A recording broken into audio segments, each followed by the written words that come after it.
need that money. We need so that money at the moment. Would you reverse it? Hold on. Inheritance tax. Would you reverse them?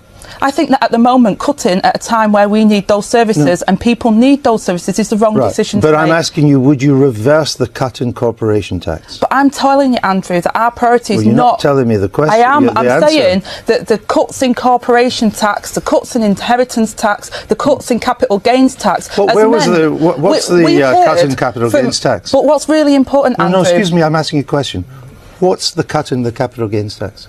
They've cut the capital gains tax. They did that. They did that as part of the coalition government. No, they raised the capital gains tax in the coalition government. Well, what I'm saying, Andrew, and what you're saying is wrong. They raised the capital gains tax to 28%. What I'm saying is that they've given tax cuts to absolutely the richest in the country over the past. It is true. At the same time that you've told the people in this country over the last 6 years, we've got to cut our coffee. No, let me finish this point because you've interrupted me, and I want to make this point. It's really serious to people in this country.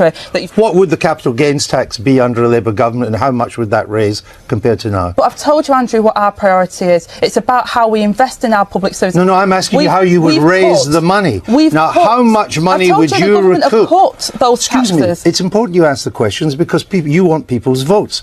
How much extra money would you raise by changing the current corporation tax and capital gains tax structures? But Andrew, we've talked about in absolute detail about the current tax system, and we said actually that the money services now crippling our NHS. So you would be able to give them more money by changing the corporation tax and changing the capital gains tax to raise more money. You don't cut taxes when you need that money to help. You should be investing. You don't know, do you? You should be investing in those services. No, Andrew, I'm talking about investment with the money we've currently got. At the moment, the government are not investing that money in our communities, in our areas where it's required. They're spending, they're cutting tax for those the richest, and they're spending money in the wrong places. I'll give you because Angela Rayner, Labour's deputy leader, appeared on national television this week and delivered what can only be described as a bewildering defense of her party's tax policy, or, more accurately, a lack of clear policy. Pressed on whether Labour would reverse recent cuts to corporation tax, Rayner wavered, offering evasive responses that raised more questions than they answered. At a time when public services are stretched to the breaking point, from the NHS grappling with chronic underfunding to local councils teetering on the edge of bankruptcy, Rayner's inability to articulate a coherent fiscal plan was glaring. She argued, somewhat vaguely, that cutting corporation tax during a time of need for essential services is a misguided decision. While this sentiment resonates with many voters concerned about growing inequality, Rayner failed to explain what Labour would actually do about it. Her fallback position was that investing in communities would be more beneficial than tax cuts for the wealthy. On paper, this is a popular stance. In practice, it demands a clear strategy, including how to generate revenue and balance public spending. Critics were quick to pounce. Tory commentators accused her of economic illiteracy, while some on the left lamented yet another Labour communications failure. If Labour can't give a straight answer on tax policy now, how will they govern? One political analyst remarked. The broader issue is one of credibility. With an election looming, voters expect clarity on how the opposition would handle the nation's finances. Rayner's performance suggested either a lack of preparation or, worse, a fundamental misunderstanding of the economic challenges at hand. For a party hoping to position itself as a government in waiting, this was a damaging misstep. Labour's leadership needs to remember that while criticizing Tory tax cuts may win applause, it's credible alternatives, not slogans, that win elections. Last week, the political ground experienced an earthquake.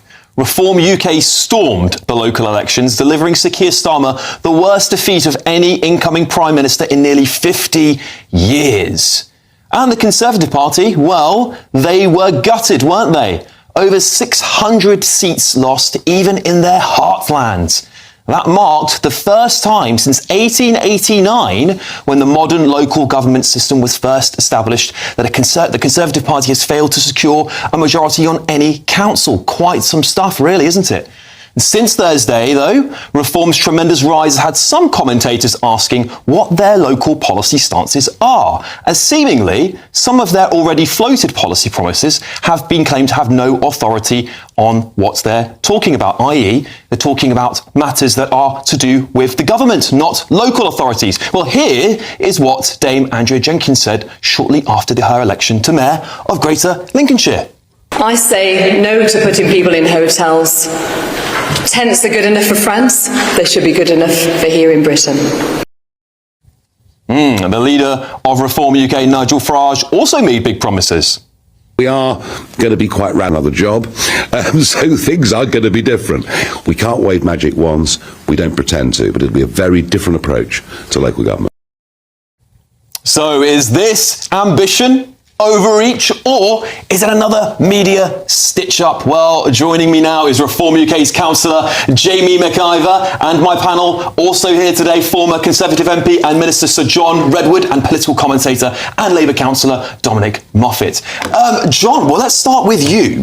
What did you make of Andrea Jenkyns' comments about illegal migrants being, it's okay for them to be put in tents, for example? Well, she's a friend and a former colleague of mine, but I was flabbergasted. I would have thought that the mayor would want to set out what her key promises and actions were going to be for the people that she's now representing, and instead she had a rather odd opinion about how you could actually tackle the small boats problem when it's not her responsibility, and when I can't see her managing to do such a thing. I mean, you guess you could argue the press were asking her these questions, and if she had failed to answer them, do you think that she would have had more backlash saying, well, actually, Reform don't have a plan? Because that's often the case, isn't it? The media will ask a question and maybe not talk about the topics that she might want to talk about. Well, I do think a new mayor has a duty to say, I'm very pleased I got elected, and the really big things I'm going to do for you guys now in return are the following. And that's what the public want to hear. And all we've heard is this rather strange opinion, which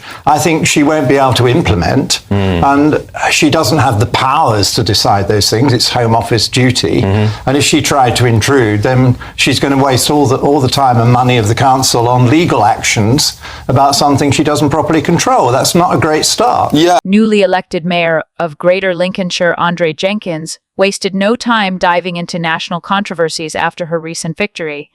But not everyone in her party is applauding. Former Conservative MP Sir John Redwood publicly expressed his bafflement after Jenkyns made bold statements about how to tackle the ongoing small boats crisis in the English Channel. Jenkyns, known for her outspoken style and hardline views, declared during her acceptance speech that local leaders must step up in the fight to stop illegal channel crossings. While the small boats issue remains a political flashpoint and a major headache for national ministers, the task of border control and immigration enforcement clearly lies with Westminster and the Home Office, not regional mayors. Redwood's remarks highlight growing tensions within the Conservative ranks as senior figures debate how much influence regional leaders should wield in national debates.